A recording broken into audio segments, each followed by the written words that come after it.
balita. Samantala mga kabrigada, itong Philippines-Australia exercise alon lalarga na ngayong araw. Brigada Kath Austria, ibrigada mo!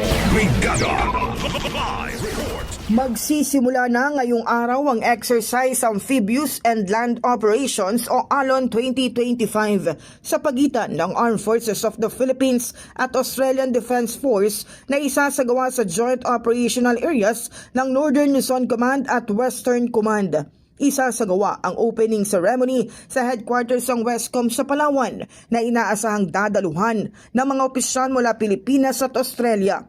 Isa sa pinakamalaking aktibidad ay gaganapin sa San Vicente, Palawan sa August 24 kung saan ipakikitang kakayahan ng Pilipinas at Australia na magsagawa ng pinagsanib na operasyon sa maritime domain kabilang ang naval gunfire support, amphibious assault at maritime strike missions. Gaganapin din sa Fort Magsaysay sa Nueva Ecija ang Combined Arms Live Fire Exercise Close Air Support.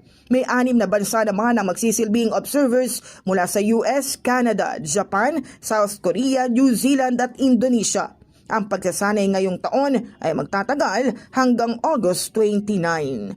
In the heart of changing lives, ako si Brigada Kath Austria ng 105.1 Brigada News sa Manila, The Music News Authority. Brigada Balita. Ang bahaging ito ay hatid sa atin ng Maxan Mangosteen Santon Coffee. Max Healthy, Max Sarap.